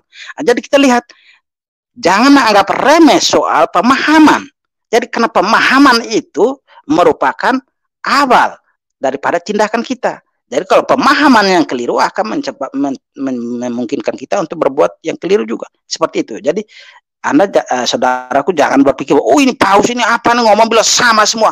Sama yang mana dulu? Ini sama ontologis. Ini kalimat filsafat. Tapi dalam dokumen resmi tidak tulis ontologi. Tapi orang-orang Katolik, para pastor Katolik, mereka itu belajar filsafat dulu. Baru belajar tentang teologi. Dia tidak bisa langgar langsung baca Alkitab sebelum dia lulus dulu filsafat. Yang tidak lulus itu dikeluarkan. Itu tidak qualified. Seperti itu. Dan lihat, yang sama itu ontologi, yang beda itu epistemologi. Pemahaman yang berbeda. Nah, macam saya dengan Anda ini pemahaman kita dua sudah berbeda ini. Engkau mengatakan, gereja kau yang penting kan percaya Tuhan, tidak perlu institusi. Pemahaman beda dengan saya. Bahkan tadi ketika saya menjelaskan tentang iman apa macam-macam itu, pemahaman beda. Tetapi ketika saya menuntunmu, engkau akhirnya justru one-sided with me. Engkau bahkan mengamini posisi saya, posisi Katolik. Jadi lihat, pemahaman itu penting sekali untuk dikelirkan. Sekarang saya berikan penjelasan singkat tentang gereja sebagai institusi. Lihat saudaraku, ketika Yesus mendirikan gereja pada awalnya, ketika dia memilih para rasul, itu bukan dia memilih itu arwah-arwah yang bergentayangan, bukan. Itu dia memilih pribadi yang nyata, yang bisa disentuh, yang bisa makan minum. Jadi itu manusia nyata, fakta, termasuk Yesus itu bukan roh murni saja. Yesus menjelma menjadi manusia seperti kita ini. Jadi itu faktual menyejarah. Iman kekristenan itu bukan iman khayalan. Saya bisa memahami cara berpikirmu itu sangat dipengaruhi oleh cara berpikir Karl Barth, ya, teolog Karl Barth. Tapi itu bukan cara berpikir. Aja nggak kenal, Pak. Ya itu tadi saya mengerti begini. Saya tahu engkau tidak kenal, tetapi para pendeta Protestan yang karena pengaruh teologinya akan menghembuskan ajaran-ajaran seperti itu sehingga dengan mudah diserap oleh kamu semua itu, sehingga secara tidak langsung kamu mengiyakan sesuatu yang sebenarnya keliru. Jadi ada teologi dasar di bawahnya itu. Nah, saya jelaskan lagi. Jadi pada awalnya itu Tuhan Yesus mendirikan gereja dalam arti memilih orang-orang secara konkret, dan orang-orang itu diorganisir secara baik di bawah pimpinan Paus. Bahkan ketika ada perselisihan di antara mereka, itu ada penyelesaian secara struktural. Misalnya ketika pada tahun abad kedua, tahun sekitar 180 lah seperti itu, terjadi perselisihan di Korintus. Umat Allah ini mereka memberontak kepada para pastor, lalu mereka di Korintus kirim surat ke Roma, bilang tolong bagaimana ini menyelesaikan masalah kami di sini. Lalu Paus dari Roma, Paus Clemens kalau tidak salah, dia tulis kamu di Korintus itu harus taat kepada pastor, kepada uskup.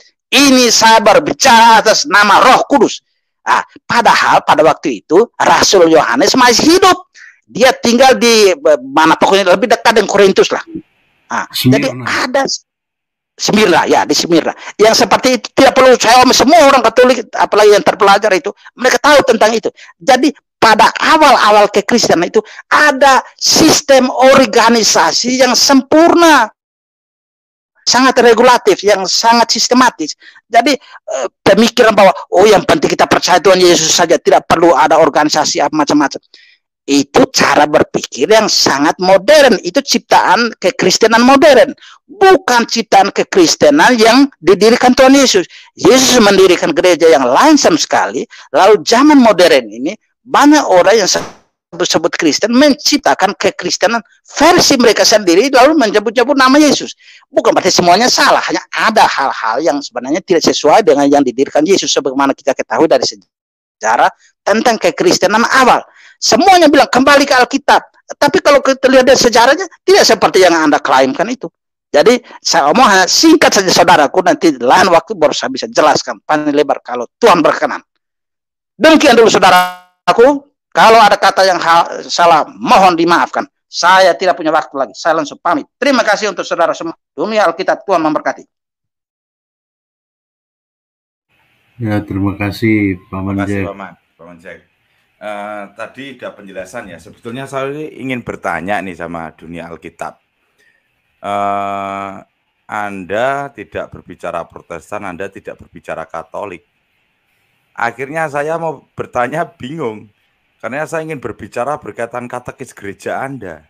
Kalau Anda tidak Katolik, tidak Protestan, terus beribadahnya di mana ini? Boleh tahu saya? Apa Pak DKC? Lagi belajar Bapak ini. Saya di Lutheran, tapi itu hanya sebagai administrasi. Karena kan kalau punya anak harus dibaptis. Kalau meninggal harus ada upacara ibadahnya gitu. Kalau kita nggak terlekat di gereja gimana? Kita kan anak hilang jadinya kan. Makanya posisi di mana nih sekarang? Di Saya gereja mana tadi? Enggak, di gereja mana tadi? Lutheran. Oh, Lutheran. Lutherannya di HKBP berarti ya? Apa di mana? Kan Lutheran posisinya? Banyak, Pak. Lah ya, Lutherannya di mana persisnya? Boleh tahu? Adalah gitu. Nah ini kenapa ya teman-teman Protestan kalau ditanya lebih spesifik, kira-kira mempelajari katekis gerejanya enggak, Om dunia Alkitab? Enggak, dia nggak percaya itu. Dia percaya hanya Alkitab. Ya udah nggak apa-apa. Jadi begini Pak dunia Alkitab. Terima kasih ya, udah masuk, kita bisa berdialog. Mungkin nanti kita bisa berdiskusi lagi kalau ada waktu. Tapi begini, yang ingin kita sampaikan bahwa sebetulnya organisasi gereja itu kalau kita baca Alkitab itu real dan nyata gitu. Bahkan silakan baca di Kisah Para Rasul, di situ jelas kok di apa yang disampaikan Yesus, kemudian urutan-urutannya bahwa Yesus itu pada saat dia hidup itu dia memilih muridnya, kemudian ada 70 muridnya, kemudian ada orang beriman, kemudian ada masyarakat banyak gitu.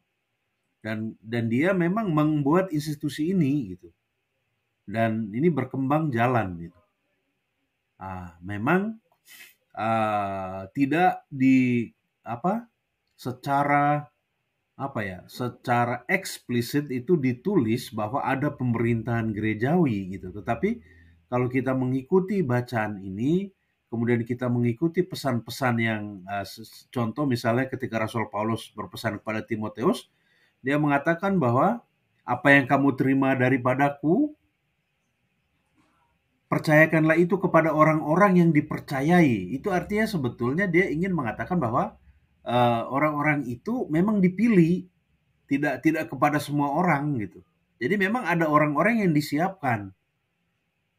Demikian pun Yesus. Jadi dia memang jelas memilih para rasul, bahkan Petrus itu pada saat pertama kali dia pilih, dia langsung ganti namanya menjadi Kefas, ya kan? Kemudian baru dia kasih tahu Kefas itu nanti apa, gitu kan? Nah, itu berjalan terus sesuai dengan perkembangan pemahaman para rasul itu, gitu. Nah, di dalam kisah para rasul itu memang tidak ditulis, tetapi itu ada benang merahnya, ada semacam kisi-kisinya. Ketika umat atau jemaat bertambah banyak, ketika jemaat itu bertambah banyak, ketika pemecahan roti, terus perhatian terhadap jemaat-jemaat non-Yahudi, jemaat-jemaat Kristen non-Yahudi kurang diperhatikan, kemudian mereka bersungut-sungut, akhirnya para rasul membuat sebuah institusi lagi, sebuah organisasi yang namanya diakonoi. Itulah diakon. Nah, tugas mereka adalah membantu di meja perjamuan, spesifiknya urusan ekonomi. Jadi urusan ekonomi jemaat itu dikasih kepada para diakon ini.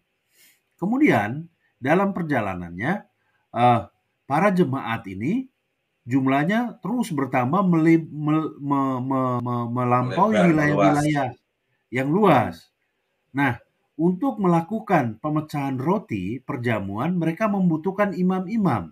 Mereka membutuhkan para rasul 12 orang ini sudah nggak cukup. Akhirnya mereka menambahkan lagi imam-imam supaya bisa melakukan itu. Itulah yang dinamakan presbiteroi. Ya kan? Nah, kemudian itu berkembang gitu kan, berkembang jalan. Nah, setelah berkembang jalan, ketika Yerusalem jatuh, para rasul itu, Rasul Petrus ke Samaria, ke Antioquia, kemudian dia ke Roma. Di sana dia akhirnya dia menabiskan seorang uskup di sana, Evodius, ya kan? Kemudian itulah yang akhirnya jadi pengganti para rasul. Mereka itulah yang disebut episkopos. Atau kalau dalam Alkitab Indonesia itu kalau nggak salah itu penantua atau penilik jemaat, itu kan di terjemahan bahasa Indonesia itu. Nah, Rasul Petrus ini terus dia berjalan sampai ke Roma. Nah, di Roma itulah mereka terakhir melakukan, di sana tempat mereka terakhir. Karena Rasul Petrus yang dipasrahkan atau perintah gembalakanlah domba-dombaku itu memang hanya spesifik kepada Rasul Petrus, dan itu di-acknowledge oleh semua rasul-rasul, jadi mereka ngerti. Sehingga tadi yang diceritakan Paman Adios itu ya, Paman Jack tadi, ketika jadi perselisihan di Korintus, mereka minta supaya uskup Roma yang dalam hal ini adalah pengganti Petrus yang memberi nasihat, dan dalam suratnya dia tegas mengatakan ini dari Roh Kudus. Dan bayangkan pada saat itu sebetulnya jarak Smyrna ke Korintus lebih dekat ketimbang Korintus ke Roma gitu loh. Tapi mereka mintanya ke Roma. Kenapa? Mereka mengakui kepemimpinan Petrus ini. Bahkan Rasul Yohanes pun pada saat masih hidup pun dia mengakui itu gitu loh. Clemens adalah pengganti Petrus, tapi dia tetap tahu gitu. Itulah kenapa eklesiastikal, kalau bahasanya itu pemerintahan gerejawi itu memang dibentuk oleh Kristus, berkembang sesuai dengan perkembangan jemaat gitu loh. Dan itu berjalan terus sampai saat ini gitu loh, Pak. Sehingga kalau bapak-bapak atau sekarang kan kalau saya mau jelasin ini, tapi saya kadang-kadang ya nggak bisa pahami kalau teman-teman yang selalu mengatakan yang penting saya percaya, saya baca Alkitab, selesai gitu. Gini Om, iya Om. Iya, Om. Fakta Alkitab, Injil jelas nulis hal itu. Iya, makanya gini Om, mohon izin ya Om, saya potong sebentar Om. Nanti masih berkait dengan Om Lucifer. Om, dunia Alkitab saya menjadi prihatin loh Om. Jujur saya prihatin. Karena Om, dunia Alkitab tadi saya bertanya, Om, dunia Alkitab enggak Protestan, enggak Katolik. Terus saya tanya, gerejanya di mana? Di Lutheran. Tapi saya itu gereja hanya untuk nanti anak saya sekolah gimana. Terus intinya dalam kehidupan duniawi ya, baik itu pendidikan sekolah, bahkan mohon maaf ya, sampai perkawinan, bahkan sampai kematian, kemana? Hanya gara-gara itu, Anda terus melemparkan hal yang seperti itu prihatin. Padahal jelas, tadi yang disampaikan Om Lucifer, itulah sejarah gereja. Yang dimana dulu belum tertuang menjadi suatu tulisan, Om. Belum ada tulisan itu dulu. Setelah ada tulisan, itulah baru menjadi suatu kitab suci. Injil. Injil itu kan Yesus. Yang menulis perjalanan Yesus itu Markus, Matius, Lukas, Yohanes itu orang-orang yang dekat itu.